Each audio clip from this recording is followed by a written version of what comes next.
Assalamualaikum warahmatullahi wabarakatuh, sahabat Medela.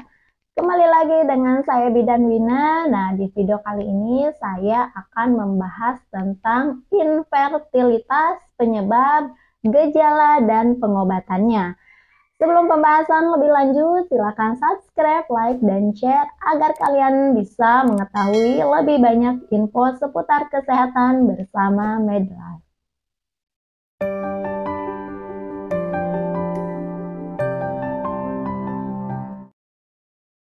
Sahabat midlife, buah hati setelah menikah menjadi dambaan setiap pasangan ya, tapi tidak jarang loh pasangan yang sudah lama mempersiapkan kehamilan tidak kunjung dikaruniai keturunan. Nah, jika hal ini terjadi, kondisi fertilitas masing-masing harus diperiksa karena bisa jadi infertilitas adalah penyebabnya ya.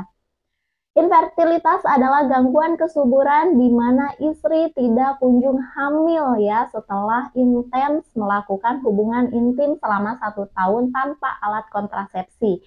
Infertilitas dapat menjadi pada salah satu atau kedua pasangan ya, tapi apakah setiap pasangan yang tidak kunjung memiliki keturunan pasti mengalami infertilitas? Nah, simak penjelasan selengkapnya ya, dan jangan di-skip karena ini sangat penting untuk masa depan keluarga ya.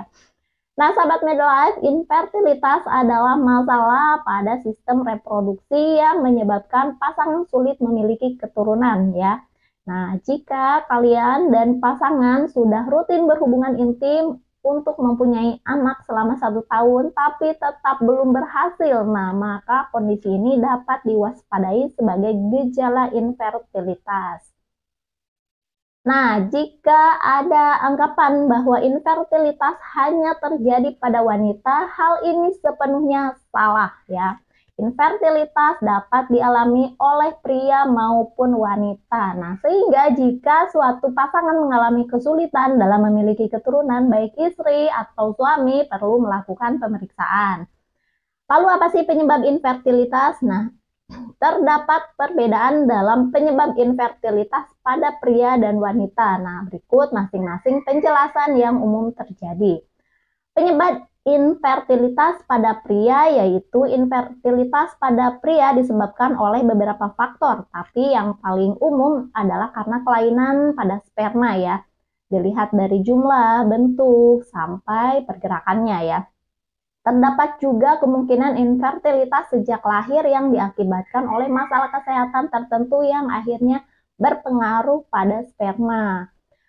Adapun hal-hal lain yang penyebab infertilitas pada pria diantaranya masalah ejakulasi seperti ejakulasi dini, ejakulasi retrograd, serta penyumbatan dan kerusakan pada testis. Kelainan genetik yang menyebabkan pria tidak dapat memproduksi sperma atau hanya mampu menghasilkan sperma dalam jumlah sedikit.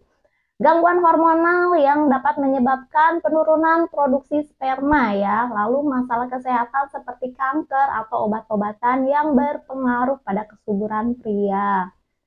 Lalu apa sih penyebab infertilitas pada wanita? Nah, berbeda ya dengan pria. Sebagian besar penyebab infertilitas pada wanita adalah masalah ovulasi. Nah, hal ini dikarenakan tanpa adanya ovulasi ya, sel telur tidak dapat dibuahi. Gejala infertilitas pada wanita seringkali berawal dari siklus menstruasi yang tidak teratur atau bahkan tidak terjadi sama sekali. Nah, selain itu, beberapa kondisi yang sering terjadi pada wanita dan menyebabkan infertilitas adalah penyakit PCOS ya. Nah, kemarin saya udah bahas ya tentang PCOS dan saya akan kasih link kembali tentang PCOS di deskripsi ya. Nah, PCOS atau kelainan pada rahim atau leher rahim ya, lalu sumbatan atau kerusakan pada tuba Fallopi karena peradangan, kemudian kanker serta obat-obatan yang berpengaruh pada kesuburan wanita, kemudian mengalami adhesi, yaitu kondisi di mana jaringan sekitar organ reproduksi saling terkait atau menempel ya.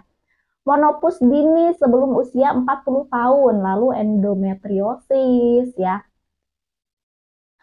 Lalu faktor resiko infertilitas itu apa sih? Nah, selain beberapa penyebab infertilitas pada pria dan wanita tadi, ada juga faktor-faktor yang dapat meningkatkan resiko infertilitas, diantaranya yaitu siklus menstruasi yang tidak teratur ya.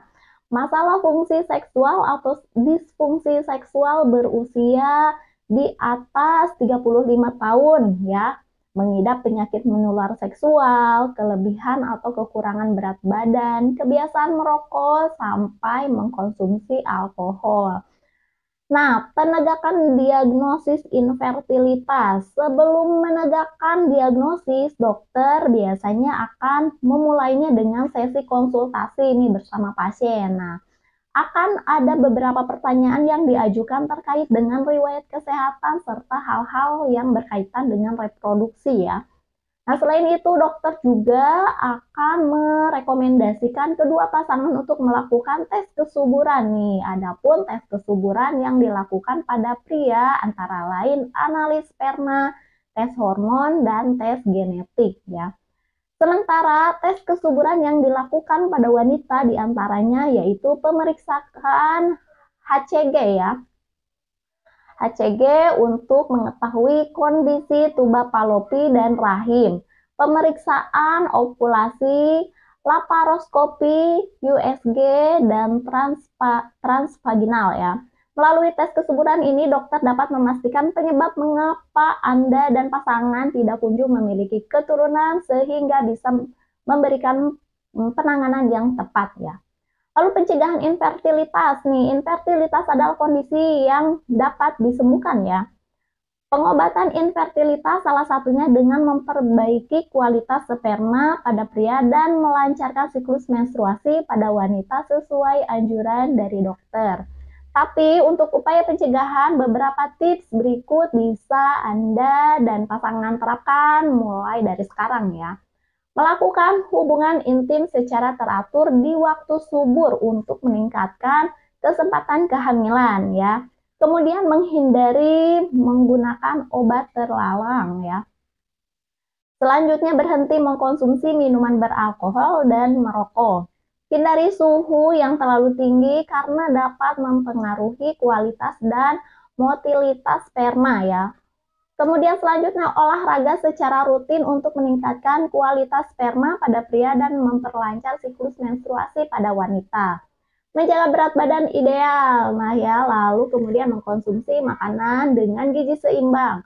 Mengkonsumsi obat kesuburan yang dianjurkan dokter, menggunakan teknologi reproduksi bantuan seperti IUI dan IPV ya.